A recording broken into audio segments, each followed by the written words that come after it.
Hi hello students, welcome to LTX classes. ఈరోజు మనం percentages ప్రాబ్లంలో ఉండే స్టూడెంట్ బేస్డ్ ప్రాబ్లమ్స్ అంటే 2 to 3 టైప్స్ ఉంటాయండి. స్టూడెంట్స్ వాళ్ళ బుక్స్, మార్క్స్ మరియు లేదంటే వాళ్ళ యొక్క గేమ్స్. చూడండి, మార్క్స్ బేస్డ్ ఉంటుంది, బుక్స్ బేస్డ్ ఉంటుంది, లేదంటే వాళ్ళు ఆడే గేమ్స్ బేస్డ్ ఉంటుంది, ఇంకా కొన్ని వాళ్ళ యొక్క మార్క్స్ పర్సంటేజ్ బేస్డ్గా ఇలా డిఫరెంట్ టైప్స్ ఆఫ్, ఇంకా వాళ్ళ స్టూడెంట్స్ ఏజ్ బేస్డ్. సో ఇలాంటి డిఫరెంట్ టైప్ ఆఫ్ క్వశ్చన్స్ పర్సంటేజెస్ని రిలేట్ చేస్తూ స్టూడెంట్స్ బేస్డ్ క్వశ్చన్ అనేది మనకు పర్సంటేజెస్లో అడుగుతారు.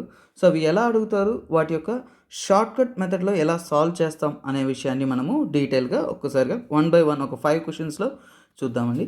So let's get in to the questions. First question: in a quarterly examination a student secured 30% of marks and failed by 12 marks. అంటే ఇక్కడ ఏం చెప్పారనేది మనం అర్థం చేసుకోవాలా. ప్రతి ఫుల్ స్టాప్కి ముందే మనం అండర్స్టాండ్ చేసుకోవడం వల్ల క్వశ్చన్ అనేది క్లియర్ కట్గా మూవ్ అవుతాం. అతను ఏమనుకున్నాడు, 30% మార్క్స్ తెచ్చుకున్నాడు, కానీ 12 మార్క్స్తో ఫెయిల్ అయ్యాడు. అంటే -12 మార్క్స్, అంటే పాస్ అవ్వడానికన్నా 12 మార్కులు తక్కువ తెచ్చుకున్నాడు. In the same examination another student secured 40% marks and got 28 marks more than the minimum marks required to pass. అంటే సెకండ్ పాయింట్లో ఏం చెప్పారో అదే ఎగ్జామ్లో ఇంకో స్టూడెంట్, ఇది స్టూడెంట్ S1 అంటే ఇది S2 అనుకుందాము, ఇంకో స్టూడెంట్ 40% మార్క్స్ తెచ్చుకున్నాడు. అయితే అతను పాస్ అయ్యే మార్క్స్ కన్నా కానీ మనకి 28 మార్క్స్ అనేది ఎక్కువ తెచ్చుకున్నాడు. సో ఇక్కడ మనము ఏమీ రాయలేదు, జస్ట్ వాళ్ళు ఇచ్చిన క్వశ్చన్ మాత్రమే ఇక్కడ రాసుకున్నాం. క్వశ్చన్ని మనం అండర్స్టాండ్ చేసుకోగలము అంటే with in a fraction of seconds మనం ఆన్సర్ అనేది చెప్పగలగాలి. So based on the question, ఇక్కడ చెప్పిన క్వశ్చన్ని బట్టి మనకు అర్థమైంది ఏంటి, వాళ్ళు కనుక్కోమనేది ఏంటి, maximum marks in the examination, total marks ఎంతో కనుక్కోమన్నారు. సో వీళ్ళిద్దరిని బట్టి మనకు అవుట్కమ్ ఏమొచ్చిందో తెలుసుకున్నామంటే అక్కడి నుంచి చూడొచ్చు. వాళ్ళిద్దరి మధ్య పర్సంటేజ్ డిఫరెన్స్ ఎంత, 10% అనేది వాళ్ళ మధ్య డిఫరెంట్. అలాగే మార్క్స్ తీసుకున్నాం అనుకోండి, పాస్ అయ్యే మార్క్స్ కంటే కూడా ఇతను 12 మార్క్స్ తక్కువ, ఇతను 28 మార్క్స్ ఎక్కువ. సో ఆ రెండింటి మధ్య డిఫరెన్స్ అంటే టోటల్ డిఫరెన్స్ ఎంత అని తీసుకున్నామంటే, ఓవరాల్గా తీసుకున్నామంటే 40 మార్క్స్ అనేది ఉంది. అవునా కదా? సో స్టూడెంట్ 1 కన్నా స్టూడెంట్ 2 ఎన్ని మార్క్స్ ఎక్కువ తెచ్చుకున్నట్టు, 40 మార్క్స్ అనేది ఎక్కువ తెచ్చుకున్నట్టు. ఎన్ని పర్సంటేజ్, 10%. సో ఇప్పుడు 10% మార్క్స్ ఆ ఎగ్జామ్లో ఎంత అవుతుంది, 40 మార్కులు అయిందంటే 100% కదా వాళ్ళు అడిగింది. మ్యాక్సిమం మార్క్స్ అంటే 100%. 100% మార్క్స్ ఏమవుతుంది మనకి, 40 మార్క్స్. సో 100% మార్క్స్ ఏమవుతుంది ఇక్కడ, 400 మార్క్స్ అవుతుంది. ఓకేనా? మన ఆన్సర్ ఏంటి ఇక్కడ, D is your right answer. So క్వశ్చన్ని అండర్స్టాండ్ చేసుకోగలమంటే ఆ క్వశ్చన్ నుంచి ఆన్సర్ని చాలా క్విక్గా మనం రాబట్టగలం. కాకపోతే గివెన్ డేటాని క్లియర్గా అండర్స్టాండ్ చేసుకొని వాటిని మనం ఎక్స్ప్రెస్ చేసుకోగలమంటే we can go quickly within 1 or 2 seconds. ఈ క్వశ్చన్స్ కానీ మీకు క్వశ్చన్ అర్థమైందంటే you can directly find the answers as quick as possible. Okay students, ఇంకా ఫర్దర్ క్వశ్చన్స్ కొద్దిగా ఎక్స్ప్లెనేషన్స్తో డీటెయిల్గా చూస్తాము. ఇక్కడ చూద్దాం. In an examination 52% of candidates failed in English. ఏంటి 52% ఆఫ్ క్యాండిడేట్స్ అంటే ఎగ్జామ్కి అప్లై చేసిన స్టూడెంట్స్లో 52% ఇంగ్లీష్లో ఫెయిల్ అయ్యారు. 42% ఫెయిల్డ్ ఇన్ మ్యాథమెటిక్స్ ఎగ్జామ్లో 42% ఫెయిల్ అయ్యారు. 17% failed in both the subject. అంటే ఇక్కడ ఓవరాల్గా టోటల్ చేసి చూసామనుకోండి, మనకి 100% కంటే ఎక్కువ అయిపోతుంది. అంటే ఫెయిల్ అయిన వాళ్ళు 100% కంటే ఎక్కువ కారు. కానీ అక్కడ కాన్సెప్ట్ ఏంటంటే, మనం చిన్నప్పుడు మనము బేసిక్ మ్యాథ్స్ చదివినప్పుడు ఏంటంటే A union B = A + B + A intersection B అనేది మనం జనరల్గా కొన్ని సెట్స్ ప్రాబ్లమ్స్లో వాటిలో చదువు ఉంటాము. జస్ట్ ఆ ఐడియాలజీ మీకు ఇక్కడ గుర్తు రావాలి. సో జనరల్గా ఇక్కడ ఏమి ఇచ్చారు, ఇంగ్లీష్లో మరియు మ్యాథ్స్లో మరియు బోత్. అవునా? సో ఇప్పుడు ఇంగ్లీష్లో ఫెయిల్ అయిన వాళ్ళు 52% రాసుకున్నాము, క్వశ్చన్నే రాసుకుంటున్నాము, ఇంకేం లేదు, క్వశ్చన్ అర్థం చేసుకుంటున్నాము. సో మ్యాథ్స్లో ఎంత, 42%. ఇది టోటల్గా ఇంగ్లీష్ మరియు మ్యాథ్స్లో వాళ్ళు ఇచ్చారు. కానీ 2 సబ్జెక్ట్లో ఫెయిల్ అయిన, అంటే ఇక్కడ ఇంగ్లీష్ ఫెయిల్ అయిన వాళ్ళలో కొందరు మ్యాథ్స్ ఫెయిల్ అయిన వాళ్ళు కూడా ఉన్నారు. అలాగే ఇక్కడ మ్యాథ్స్ ఫెయిల్ అయిన వాళ్ళలో కొందరు ఇంగ్లీష్ ఫెయిల్ అయిన వాళ్ళు కూడా ఉన్నారు. సో అలా 2 సబ్జెక్ట్స్ ఫెయిల్ అయిన వాళ్ళు ఎంత శాతం అంటే 17%. సో ఇప్పుడు టోటల్లో ఫెయిల్ అయిన వాళ్ళు ఎంత తెలిస్తే మనకు పాస్ అయిన వాళ్ళనే చెప్పొచ్చు. ఇక్కడ అదే then the percentage of candidates who passed in both the subject. వాళ్ళు అడిగిందండి 2 సబ్జెక్ట్స్లోనూ మనకి పాస్ అయిన వాళ్ళంతో అడిగారు. అంటే ఫెయిల్ అయిన వాళ్ళు కూడా మనకి 2 కలిపి అంటే ఎంతమంది ఫెయిల్ అయ్యారో తెలియదు కదా. ఓవరాల్గా అంటే 2 సబ్జెక్ట్స్కి టోటల్గా ఇంగ్లీష్ అండ్ మ్యాథమెటిక్స్కి టోటల్గా ఎంత ఎందుకంటే చూడండి, 52% + 42% -70%. ఇప్పుడు టోటల్గా మనకి ఈ 2 సబ్జెక్ట్స్లో ఫెయిల్ అయిన వాళ్ళ సంఖ్య, ఎందుకంటే ఇక్కడ కొందరు కంబైన్డ్గా ఉంటారు, ఆ కంబైన్ అంతా కూడా మనము మైనస్ చేసామంటే టోటల్ మెంబర్స్లో తెలిసిపోతుంది. సో ఇప్పుడు ఏమవుతుంది, 94% -17%, దట్ ఈజ్ ఈక్వల్ టు ఎంత, 77% వస్తుంది. ఓకేనా, కొద్దిగా క్యాలిక్యులేషన్ స్పీడ్గా ఉన్నామంటేనే మనం వీటిని క్విక్గా చేయలేం. 77% ఫెయిల్ అయ్యారు అంటే పాస్ అయిన వాళ్ళ సంఖ్య ఎంత ఉంటుంది, 100లో ఈ 77ని మైనస్ చేస్తే అదేనా ఆన్సర్. సో అప్పుడు ఆన్సర్ ఎంత అవుతుంది, 23%. So option will be A. This is our right answer. కానీ ఇక్కడ మనము చాలా డీటెయిల్గా అర్థం చేసుకోవాల్సిన నెసెసిటీ ఉంది. ఈ పార్ట్ ఆఫ్ ద క్వశ్చన్ వరకు నేను క్వశ్చన్నే రాసుకున్నాను అంటే క్వశ్చన్లో ఏం చెప్పారు అనే విషయాన్ని డీటెయిల్గా అర్థం చేసుకుంటే చాలామంది కన్ఫ్యూజ్ అయ్యే ప్యాటర్న్ ఎక్కడంటే ఇక్కడ 52% ఆఫ్ ఫెయిల్ అంటే వీళ్ళందరిది కూడా టోటల్ చేస్తున్నారు కొంతమంది స్టూడెంట్స్. అలాంటి మిస్టేక్స్ మనం రెడ్యూస్ చేసుకుని we must understand the question. ఓకేనా, ఈ ఏ యూనియన్ బి ఫార్ములా అనేది సెట్స్లో వచ్చేది, జస్ట్ ఇది ఆ నార్మల్ థింగ్ మనము జనరల్గా ఒక ఐడియాలజీతో సాల్వ్ చేసేలాంటి క్వశ్చన్స్. లేదంటే మీరు కొన్ని రీజనింగ్ ప్రాబ్లమ్స్లో కూడా చూసారా, ఇంగ్లీష్ మరియు మ్యాథమెటిక్స్ కంబైన్డ్గా అంటే 17, సో టోటల్ చేసి వాటిలో వీటిని మైనస్ చేయాలి. సో అలాంటప్పుడు ఉన్న వాటివే. సో కొత్త ఫార్ములా అని మనము భయపడాల్సిన అవసరం లేదు, సింపుల్ థింగ్. సో ఇక్కడ ఈ పార్ట్ క్యాలిక్యులేషన్ ఉంటే చాలు, you can go quickly for the answer. So as soon as within 5 seconds అనేది జస్ట్ అర్థమైందంటే వీటిని చూడండి, 52, 42 టోటల్ చేస్తాం, దీన్ని మైనస్ చేస్తాము. సో ఇప్పుడు ఎంత వచ్చింది, 77 వచ్చింది. So I can say now 77 పోయిందంటే ఇక్కడ ఏంది 23 అనేది answer. If you understand the question డైరెక్ట్గా ఇక్కడ పైన చూసే మనము ఆన్సర్ అనేది చెప్పగలం, పెన్ పేపర్ పెట్టకుండా. కాకపోతే ఇక్కడ క్యాలిక్యులేషన్స్, క్వశ్చన్ అర్థమై ఉండాలి, తర్వాత క్యాలిక్యులేషన్స్లో స్పీడీగా ఉండాలి, అంతే. ఓకే స్టూడెంట్స్, ఎక్స్ప్లెనేషన్ వరకు మనం అనేది డీటెయిల్గా ఎక్స్ప్లెనేషన్ ఉంటుంది. కాకపోతే క్విక్గా చెప్పాలన్నప్పుడు మీరు ఇక్కడ చూసి కూడా మనము చెప్పేయగలం. 52 + 42 -17 ఎంత, 77. 77 అనేది ఫెయిల్ అయిన వాళ్ళ పర్సంటేజ్, ఆబ్వియస్లీ పాస్ అయిన వాళ్ళే కదా అడిగింది, అప్పుడు 23% అనేది మన రైట్ ఆన్సర్గా ఉంటుంది.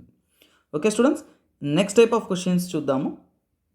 స్టూడెంట్స్ బేస్డ్ క్వశ్చనే. ఇక్కడ కొద్దిగా అండర్స్టాండింగ్ అనేది చాలా జాగ్రత్తగా ఉండాలి, ఎందుకంటే ఏబీసీ 3 వాల్యూస్తో ఇచ్చారు కదా, అప్పుడు మనకి కొద్దిగా జాగ్రత్తగా ఉండాలి. ఏబీసీ అనేది ఒక కాలేజ్, అది మనకు అవసరం లేదు, so we can ignore. But ఇక్కడ ఏజ్ని పర్సంటేజ్ని కలిపి క్వశ్చన్ అడిగారు. 65% of students are less than 20 years of age, అంటే 20 years ఆఫ్ ఏజ్ కంటే తక్కువ ఉన్నోళ్ళు, less than 20 years of age ఎంతమంది ఉన్నారు, 65% అని ఉన్నారు. ఇది క్వశ్చన్. ఓకేనా, the number of students more than 20 years of ఏజ్ is 2/3 of students of 20 years of age. ఒక కాలేజ్ తీసుకున్నామంటే వాడు 20 అనేది బేస్ తీసుకున్నా అంటే ఎలాంటి స్టూడెంట్స్ ఉంటారు, ఎప్పుడు కూడా లెస్ దెన్ 20 years ఏజ్ ఉంటారు, గ్రేటర్ దెన్ 20 years ఏజ్ అనేది ఉంటారు. ఇలా 3 types, అంటే 20 ఏళ్ళ వయసు ఉన్న వాళ్ళు ఉంటారు, 20 ఏజ్ కంటే తక్కువ ఉన్న ఉంటారు, అలాగే 20 ఏజ్ కంటే ఎక్కువ ఉన్నారు. 3 types ఆఫ్ స్టూడెంట్స్ని వాళ్ళు కేటగరైజ్ చేశారు. అలా కేటగరైజ్ చేసినప్పుడు 20 years కంటే తక్కువ ఉన్న వాళ్ళు 65% మనకు దొరికిపోయింది. Okay, easy. కానీ ఇక్కడ ఏం చెప్పారు, more than the number of students more than 20 years of age, greater than 20 years of age ఉన్న వాళ్ళు ఏమన్నారు ఇక్కడ, 2/3 of the number of students of 20 years of age which is 42. అంటే 20 years ఏజ్ గలవాళ్ళు, అంటే 20 సంవత్సరాల వయసు గలవాళ్ళు 42 మంది ఉన్నారు. So they had given the data of 20 years. 20 years ఎంత, 42. ఇప్పుడు మనకి గ్రేటర్ దెన్ 20 years ఏమన్నారు, 2/3 ఆఫ్ 42. 2/3 ఆఫ్ 42 అంటే ఏమవుతుంది, 14. ఇక్కడ 2 14s are 28. సో ఇక్కడ గ్రేటర్ దెన్ 20 కూడా మనకు తెలిసిపోయింది, ఏమైంది ఇక్కడ 28. సో ఇప్పుడు లెస్ దెన్ 20లో మనకి 65% అని తెలుసు. మిగతా వాళ్ళు గ్రేటర్ దెన్ 20 అండ్ 20 ఏజ్ గల వాళ్ళు 28 మెంబర్స్, 42 మెంబర్స్ అనేది తెలుసు. అంటే ఇప్పుడు మనకు ఒక తెలిసింది 3 కేటగిరీస్ ఉన్నప్పుడు ఇక్కడ ఏంటి, మనకి వీటికి వాల్యూ తెలుసు కాబట్టి, సో 65% 20 years కంటే తక్కువ ఉన్నారు కాబట్టి మిగతా వాళ్ళు ఎవరు 35%. సో 35% ఏమవుతుంది ఇక్కడ 28 + 42, 28 + 42 అయినా మిగతా వాళ్ళు ఆ 35%. సో అప్పుడు ఏమవుతుంది 70. 35% 70 అయినప్పుడు 1% ఏమవుతుంది, you can say directly it is 2. So 1% 2 అయిందంటే 100% ఎంత, ఇట్స్ 200. సో ఈ answer B D, right answer. So మనకి ఇక్కడ ప్రాబ్లంలో ఏది ముందు తెలిసి ఉండాలంటే ఇక్కడ ఇచ్చిన డేటా, మనకి సొల్యూషన్స్కి హెల్ప్ అయ్యే డేటా ఏంటంటే ఇది. So if you know this data exactly then you can quickly move on to the answer. So ఇక్కడ తెలిసిందంటే డైరెక్ట్గా ఆన్సర్ చేయడం ఎలాగా, so you can observe here. So ఇక్కడ 20 years ఆఫ్ 42, 42లో 2/3 ఏంది, గ్రేటర్ దెన్ 22. సో 42 అంటే 42 తర్వాత 2/3 అంటే ఇక్కడ డైరెక్ట్గా మనం ఇక్కడ నుంచి క్యాన్సల్ చేయగలగాలి, అప్పుడు 28. సో అదే కదా ఇక్కడ, సో 20 అండ్ గ్రేటర్ దెన్ 28 70 అనేది ఇక్కడ ఇచ్చేసారు కదా రిమైనింగ్ డేటా కాబట్టి 35%. If you come to it directly 35% 70 అని చెప్పామంటే డైరెక్ట్గా ఇక్కడ చూసి చెప్పేయచ్చు. ఓకేనా, 100% ఏమవుతుంది 200 అవుతుంది. You can go directly for the answers. So calculation ప్రాసెస్లో ఇదొక్కటే, కాకపోతే ఇవన్నీ కూడా మనం క్వశ్చన్ అండర్స్టాండింగ్కి మనం స్పెండ్ చేసే time. So you must be understanding the question, then you must quickly go for the answer. ఓకేనా, 2 టైమ్ ప్రొసీజర్.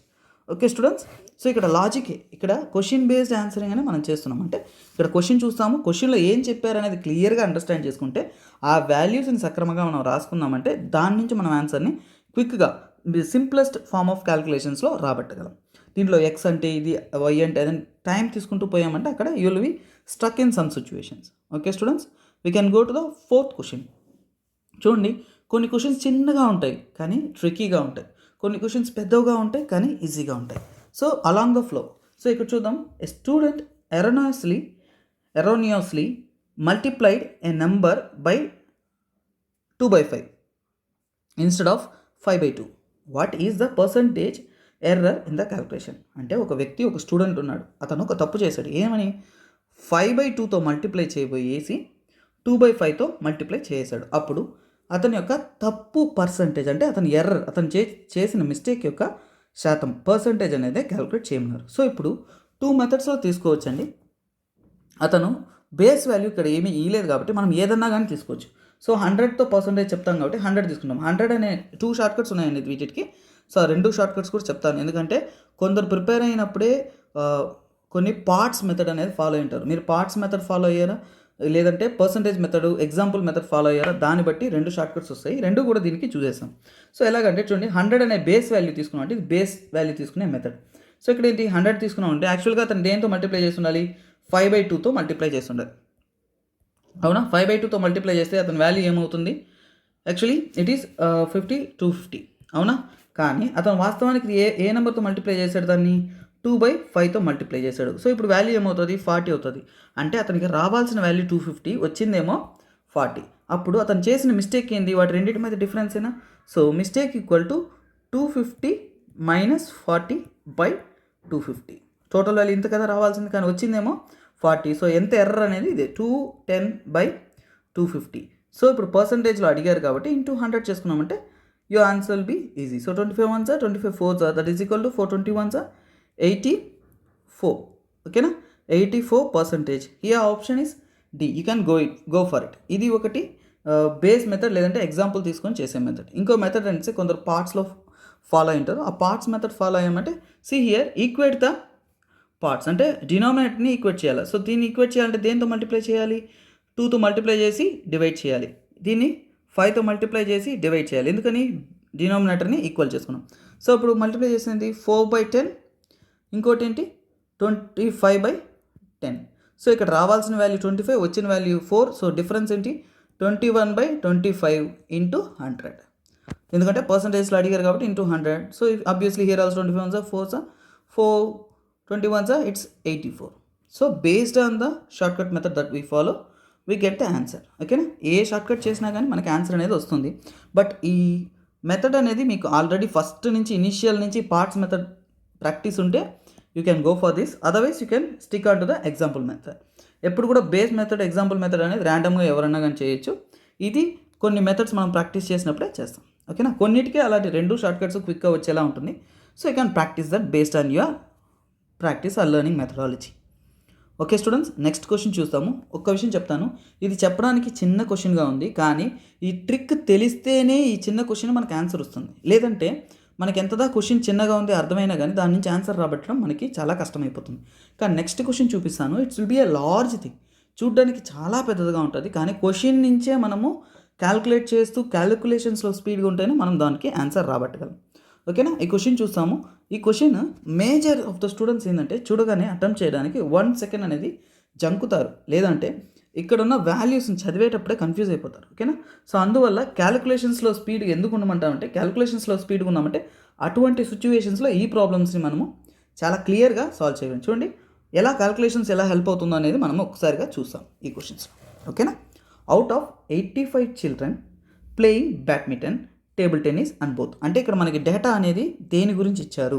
ఓకేనా, badminton, table tennis and both. అంటే వీళ్ళు బ్యాడ్మింటన్ గురించి ఇచ్చారు, టేబుల్ టీటీ గురించి ఇచ్చారు, తర్వాత బ్యాడ్మింటన్ ప్లస్ టీటీ గురించి ఇచ్చారు. ఓకేనా, అలాగే 85 చిల్డ్రన్ అన్నారు. తర్వాత the total number of girls in the group is 70% of the total number of boys in the group.